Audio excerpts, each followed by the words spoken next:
Hey guys, my name is Matt. I'm just posting my discussion board on social justice. But to understand social justice, we need to go through cultural humility, cultural awareness, advocacy, as well as what social justice means, as well as why it is important to have this in the counseling practice. Cultural humility is self-examining our own views on other people's cultures, self-examining our own biases that we have. Furthermore, it is also destroying those biases by learning other people's cultures. Um, Furthermore, we need to be aware of other people's cultures. We need to respect their normatives. We need to recognize their differences that we may have, but also respect it. We also need to be advocating as well, not just respecting. We need to be pushing and getting behind their views. Christ calls us to do this in Proverbs 31, 8 through 9, to speak for those who can't speak for themselves, to advocate for those who cannot advocate for themselves. We also need to be socially justice. We need to be fair. We need to allow for freedom for all people of cultures, backgrounds, beliefs. And the reason that this is important is that in the counseling practice, this creates a therapeutic alliance between the client and the counselor.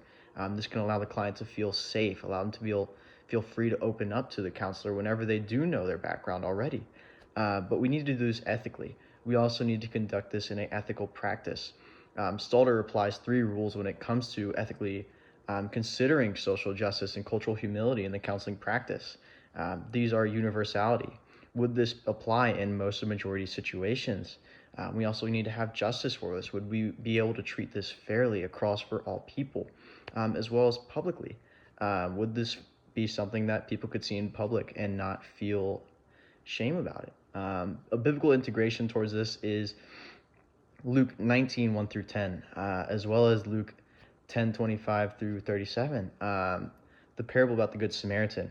The parable about the Good Samaritan just talks about how we should not be looking at people from their race or from their background or belief. We should look at them as just human. That is what Christ calls us to do. Christ calls us to see each other as just humans, not Jew or Gentile, as we are all equal. Christ shows this in the story of Zacchaeus. Christ saw Zacchaeus as a tax collector, someone who's normally looked down upon in the culture at the time, but Christ saw him as human, and he showed love towards him. Um, this is very important in the counseling session, as we need to show love towards all cultures and backgrounds, because this will allow the client to open up and feel safe to open up. One step I can do to become more culturally aware and competent towards my clients someday is to simply ask questions, as well as engage in their culture if they want me to, and even take the initiative to also research my client's background and to learn my own preconceived notions about other cultures and to mitigate those. An action I can take towards social justice as well is to speak up for those who can't speak for themselves. Going back to Proverbs 31, 8 through 9, speak up for everyone. I could also engage and learn more about populations who feel that maybe a therapeutic setting goes against them. I know that there are some populations in the world where they believe that therapy goes against them in some practices.